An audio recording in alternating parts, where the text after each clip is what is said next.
Right,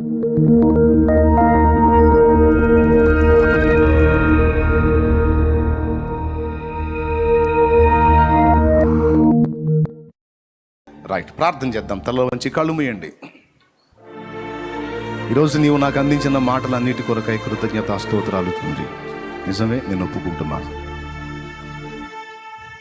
ధన వ్యామోహం, ఐహిక విచారాలు, భోగేచ్ఛలు, వ్యర్థమైన మాటలు, నేత్రాశ, పాపం ఈరోజు మా భక్తిని ఎంతో పాడు చేసింది. ఒకప్పుడు అన్ని కంట్రోల్లో ఉన్న ఈరోజు కనీసం చిన్న సెల్ ఫోన్ను కూడా జయించలేని దయనీయమైన పరిస్థితి వచ్చేసింది మా బతుకుల్లో. ఈరోజు సెల్ ఫోన్ లేకపోతే అస్సలు ఏమీ పొద్దుపోవటం లేదు, ఏమీ నడవట్లేదు ప్రభు. ఎందుకు దీనికి అంత బానిస? ఒకప్పుడు పరిశుద్ధ గ్రంథాన్ని విపరీతంగా చదివే నేను ఈరోజు సెల్ ఫోన్లో ఎందుకు పిచ్చి పిచ్చి అన్ని మనుషులు కల్పించిన అబద్ధాలన్నీ ఎందుకు నేను చూస్తున్నాను? ఎందుకు మోసపోతున్నాను ప్రభా?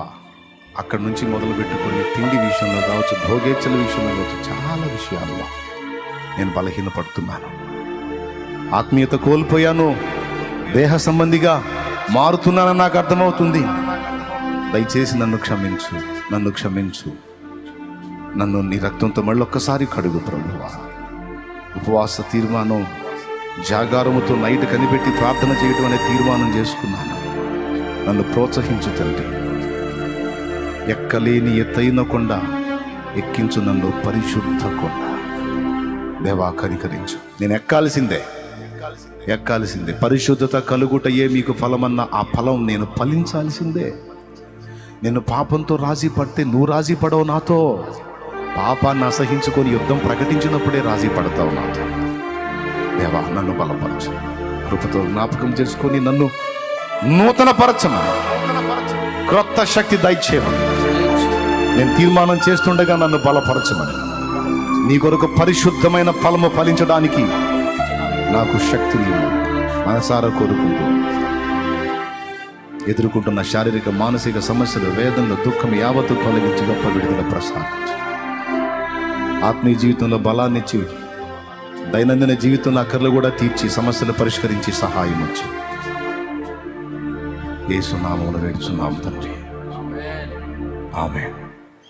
ప్రభునందు ప్రియులారా, చిన్న మాట. ఎప్పుడైతే ఇలా అప్పుడప్పుడు ఉపవాసం ప్రతిష్ఠించుకొని దేవుని సన్నిధిలో, దేవుని మందిరంలో, ప్రార్థనలో పెనుగులాడతామో, మన ఆత్మ బలం పొందటమే కాదు, శరీరం కంట్రోల్లో ఉండటమే కాదు, దేవుని శక్తి మన మీదకి దిగొస్తుంది. అది మన ఇంట్లో, మన ఒంట్లోనే కాదు, మన సమాజంలో కూడా పనిచేస్తుంది. ఉపవాస ప్రార్థన ద్వారా దేవుడు అనుగ్రహించేటువంటి శక్తి ఎంత బలీయమైందంటే, నిన్ను చూసినప్పుడు దెయ్యాలు కూడా పారిపోతాయి, మొండి దెయ్యాలు కూడా వదిలిపోతాయి. తెలుసా?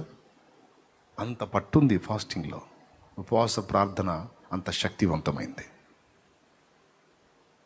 నిన్ను దయ్యం సమీపించకపోగా నువ్వు కనపడినప్పుడు అది పరారవుతుంది. నిన్ను వేధిస్తున్న మొండి సమస్యలకు పరిష్కారం దొరుకుతుంది. ఆహారం మానేసి నువ్వు దేవుని సన్నిధిలో ఉంటావు, ప్రార్థనలో ఉంటావు. మంచి అలవాటు అండి, మంచి అలవాటు. ఈ అంశాన్ని మీరు మళ్ళీ వినండి, తప్పకుండా మీరు సాధన చేయండి. పౌలంతటి వాడికే ఆ మాట అవసరమైందంటే ఊహించండి. అనేకులకు ప్రకటించిన మీదట నేను భ్రష్టుడను అవుతానేమో అని నా శరీరమును నలగగొట్టి దాన్ని లోపరుచుకుంటున్నాను. అంటే పౌలంతటి పరిపూర్ణుడే దాన్ని నలగొట్టాల్సి వచ్చింది బాడీని. అంటే నువ్వు నేను ఎంత? మనకు మాత్రం అవసరం లేదా శరీరాన్ని నలగగొట్టుట అనే సాధన? చిన్న విషయం అది. అలా నలగొట్టకపోతే అది లోబడదు అని చెప్పాడు.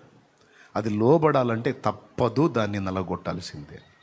జాగ్రత్తగా ఆలోచించి మంచి తీర్మానం తీసుకోండి.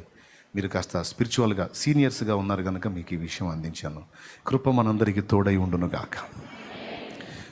బలహీనతలు కావచ్చు, సమస్యలు కావచ్చు, అప్పులు కావచ్చు, కేసులు కావచ్చు, అనుకున్నది నెరవేరకపోవటం కావచ్చు, సంతాన విషయం కావచ్చు, నీ భౌతిక అక్కరలు, ఆత్మీయ అక్కలు రెండింటికి కూడా దేవుని దగ్గర సమాధానం ఉంది. కానీ నువ్వు ప్రతిష్ట చేసుకొని రావాలి ఆయన దగ్గరికి, కూర్చోవాలి ఆయనతో, ఉపవాసంతో కార్యం చూస్తావు.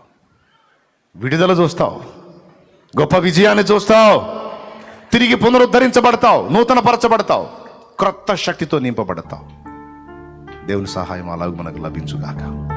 మన తండ్రి అయిన దేవుని ప్రేమ, ఆయన ప్రియ కుమారుడు, మనందరి రక్షకుడైన యేసయ్య శాశ్వత నిత్య కృప, పరిశుద్ధాత్మతోటి మనోహర దివ్య సహవాసం సమకూడిన మనకు సకల పరిశుద్ధులకు సార్వత్రిక సంఘమంతటికి సదాతోడే మనందరూ నిత్యత్వంలో చేరు పర్యంతము మనల్ని నడిపించును గాక.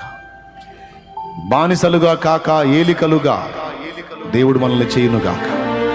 ప్రభువుకే మనము దాసుల మగుదుము గాక. ప్రభువుకే మనము దాసుల మగుదుము గాక. ఓ అన్నిటిని మనము ఏలుదుము గాక. యేసునామమున ఆమేన్. హల్లెలూయా, హల్లెలూయా, హల్లెలూయా. ప్రభు స్తోత్రాలు. మీ అందరికీ హృదయపూర్వక వందనాలు, దైవాశీస్సులు.